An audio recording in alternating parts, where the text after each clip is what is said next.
Looks like I win again. You know what that means, right? It's the 5th hand you've won today. You're cheating. I oughta... Now. Do not use that GTS phrase. I'm as honorable as possibly can be. You know that. A deal's a deal, my friend. You have to own up to what you bargained for. Why do you keep on doing this creepypasta crap? Well, it's made you famous, hasn't it? And I don't have much of a reputation. Although in my business, it's actually considered a good thing. But I've grown tired of being silent. Now. Hey, wait. I didn't really agree to tell that story. We made a deal, friend. And come on. Everybody has those stories. Even I do. A story of the one that got away. And no one gets away from you. That's what makes this even more interesting. No one gets away from you, Jeff.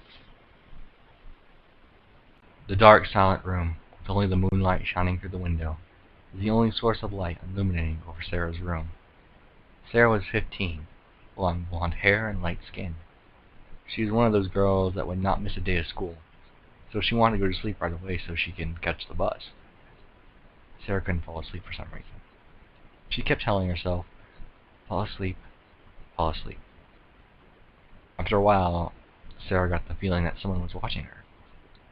She didn't want to look. All she wanted to do was sleep. Fall asleep, fall asleep, she told herself again. The feeling didn't go away, though. Someone was watching her, but she didn't care. She didn't dare open her eyes. She heard footsteps rustling the carpet. She kept saying in her head, fall asleep, fall asleep. The rustling stopped at the edge of the bed, but she still didn't open her eyes to see who or what it was. She couldn't take it anymore, so she opens her eyes, coming face to face with wide, piercing eyes, bordered in black, and a smile that made her shake in terror. Her eyes widened when he said, go to sleep. Walking through cold sheets of rain, Nick walked the empty streets around 8 p.m. at night. Nick, once a boy with a brother and a father, now a drunken 21-year-old who lost all of them and gained an evil that's not his own. Memories of the demon that possessed him ran through his head. Memories of kids, women, and men hunting them. Remembering the blood washing down the drain when he washed the blood off his hands. It was starting to get to him. He gripped the whiskey bottle, remembering the last 2 victims, a wife and husband. Don't worry about them, the demon's voice said in his head. Nick felt like screaming at the demon, feeling like all of those murders were partially his fault. After all, he was forced to kill some of them. Sometimes Nick forgets who's in control and who's not. He scans the neighborhood looking for a house on sale or abandoned, so he can rest. He spots a white house. In the front of the yard was a sign that said, for sale on it, across the street from where he was. He studies the house for a moment, before walking across the street, stumbling from the alcohol as he walks. He looks down at the front of the door, an old newspaper. He picks it up and reads the front page. His vision was a little blurry. The first sentence said, warning, ominous unknown killer still at large. As soon as he read that, he threw the newspaper to the side violently. It sounded like it was about him. I'm not a murderer, he said out loud. He heard a laugh from his head.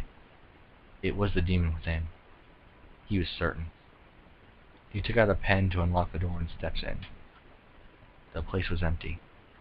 Nothing in the front room, no chairs, no TV, nothing.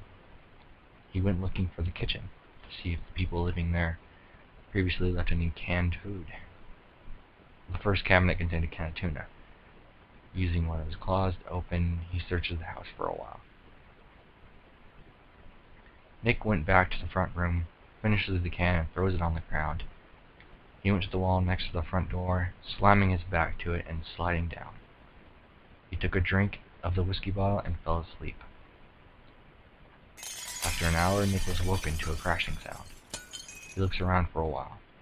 The whiskey bottle he had was gone. He heard yelling coming from the kitchen. Nick got up slowly. "Who's there?" Nick grunted.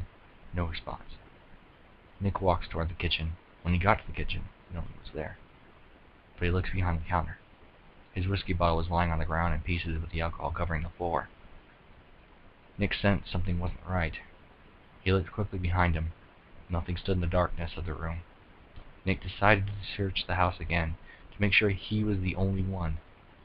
After a while, nothing. Nick went back to the kitchen. He stood in the center of the room.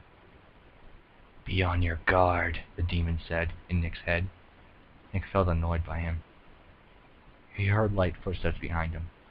Looking back, Nick saw who was making all the noise.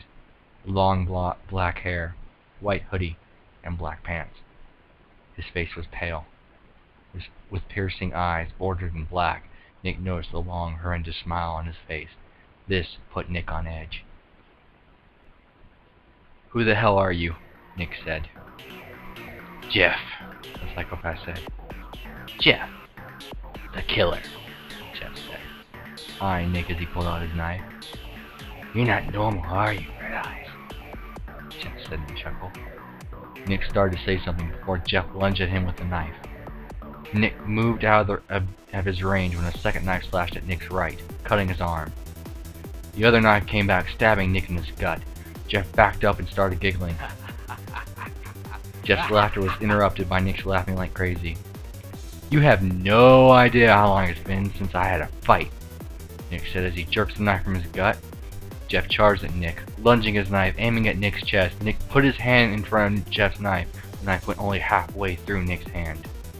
Nick started to laugh even more. Jeff couldn't sense that this wasn't the same guy as he stabbed before. Nick grabbed Jeff by the hoodie, lifted him above his head, and threw him to the kitchen stove. Jeff accidentally turned on the gas burner. Jeff lunged at Nick again. Nick grabs Jeff in the air and throws him through the wall leading to the front room. Nick ran around from the kitchen to the front room. When Nick was about to grab Jeff again, Jeff jumped up and bit Nick by the shoulder. Nick screams out of shock. Nick started jabbing Jeff in the stomach, cussing Jeff to let go, and some internal bleeding. Nick grabs Jeff by the throat and slams him against the wall. Jeff rips the knife that Nick had in his hand and stabs him in his gut again. Nick returns with a headbutt. Jeff then tries to go for Nick's throat. Nick lets go and ducks.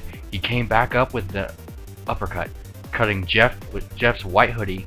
Jeff went for Nick's chest, again stabbing Nick in his heart. Nick started remembering the time when Nick first saw his brother Mickle lying dead in front of him. Rage filled Nick. Jeff backed away and started laughing like crazy. "Now, go to sleep." Jeff looks in amazement when Nick didn't fall down dead. "What the?" Nick Shaw looked at Jeff with wide eyes that were glowing even brighter than ever before. Nick started slashing and stabbing at lightning speed. Jeff moved as fast as he could to avoid Nick's attacks. It was no use. Jeff still getting scratches on his face and chest. Nick felt wild. His wounds were healed up. Jeff lunged his knife, hoping to hit something. It did. The knife found its way into Nick's throat. Nick rips it out, and in almost an instant, the wound was sealed. Nick grabs Jeff and throws him back through the wall to the kitchen, making a new hole in the wall. Jeff had no time to get back up. In almost an instant, Nick jumps on top of Jeff and grabs his throat and holds him down, laughing. Now he's laughing, you little bastard. Laughing! Nick raises his claws for the final blow. When Jeff started laughing again. "What's so funny now?" Nick said. Jeff looks up at the stove. "What's funny?" "What's funny is that stove is a gas burner," Jeff said as he pulled a lighter from his pocket. Nick's eyes widened. As soon as Jeff had a flame, it lightened the air, causing an explosion, throwing Nick back to a broken wall. The ceiling started falling apart on top of both of them, with flames lighting them. Jeff was able to escape before he was trapped. He disappears into the dark night laughing. Nick was trapped. Even from a long distance away, Jeff could still hear Nick's screams for help. The flames surrounded him, and then faded to black. Nick later woken up in handcuffs to a hospital bed. Nick pulls and breaks the handcuffs. A nurse runs in and said, "Hey, wait a minute, the police want..." "Oh my god, your eyes." Nick pushes the nurse and runs to the nearby window from the 3rd floor. The nurse watches as Nick, like Jeff, disappears into the night. Well, that was an interesting story. I mean, I can't help but want to listen to that again, but for another time. Anyway, how is Nick? Still alive, okay?